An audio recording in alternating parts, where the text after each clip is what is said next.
In last week's Popul Vuh, we saw many of the mythological features that we've discussed in the class thus far.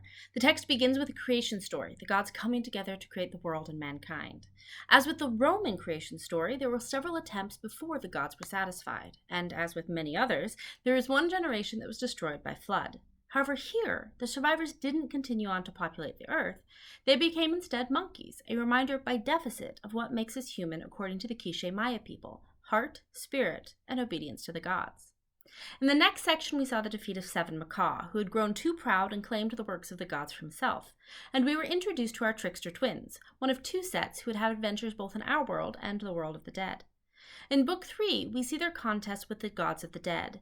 First, the original set of twins are challenged by the lords of the dead to a ball game and are defeated. They are killed, and one of the brothers has his skull thrown in a tree. This skull sweet talks the daughter of one of the lords, spits in her hand, and impregnates her with another set of twins. These two will use their trickster skills to bring down the lords of the dead and diminish the power of death on earth.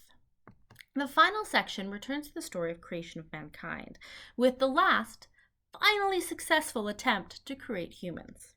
These humans can think, work, and worship as the gods want them to. The Popul Vuh presents both internalist and externalist myths.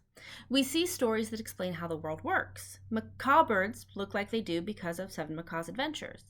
The calabash tree's fruit looks like a skull because the lords of the death threw a skull there. These are great examples of externalist myths. They tell us why the world is the way that it is. We also, though, hear stories explaining why people believe what they do and act as they do. Why are certain offerings made to the gods? Why do people value certain things? These are internalist myths. It's notable again just how familiar a lot of these elements are, even if they seem to be very foreign on the surface. There are universal themes, characters, and actions that we can trace across the world. Pregnancy by skull spit, for example, may not be something that you've encountered before, but the idea of a hero being born through a miraculous conception is common enough that Lord Raglan added it to his list of character traits in the hero archetype. One of the goals of this class is to read literature comparatively, which can often lead us to look for the differences between stories. But examining the similarities can be even more interesting because it can help us understand why we tell the stories that we do. In the second week of class, I introduced another important aspect of mythology, the epic. This is the story of a quasi-divine hero who determines the fate of a nation.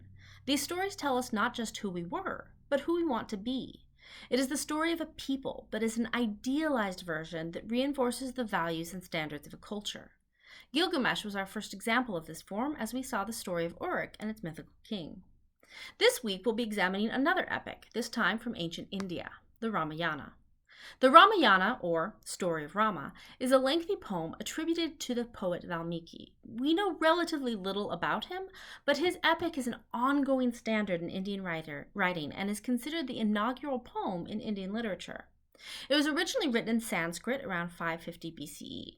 Like much early literature, the poem was originally transmitted orally and then written down later, having been expanded and revised along the way. Society in India at the time was centered around an agricultural economy and structured in a strict caste system, with the priestly class, warriors, and merchants making up the upper classes. The largest and lowest group, the Sudras, served them. Each caste was self-contained, no climbing the social ladder, with its own laws and codes called dharma. Dharma is the right way of living according to your station in life, your duties, morals, and obligations. These are not set out by men, but rather by the gods. In order to find salvation, you had to build good karma by living according to your dharma. The Ramayana is situated in this caste system and draws heavily on Hindi religious beliefs, featuring a number of gods. Brahma, the creator; Shiva, the god of destruction and retribution; Vishnu, the preserver of balance. Rama himself is a human incarnation of Vishnu, who has come to earth to stop the demonic king Ravana. In Book 1, Vishnu decided to intervene to stop the wicked Ravana, and so is born as Rama. Rama and his half-brother Lakshmana are raised as warriors.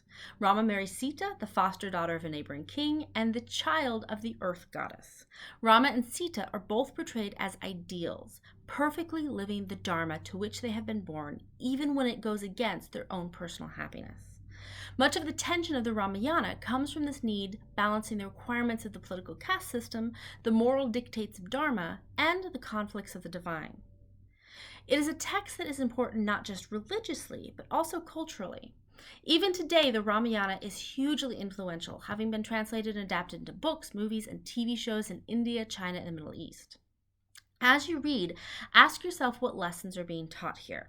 What is the text saying about how we as men and women should act? And how should the world we live in be understood and navigated? I've posted a crash course video that is entirely optional if you want more insight into this important epic. As always, you have your weekly discussion board post and your journal entry. Also, remember that your first essay is due on Sunday.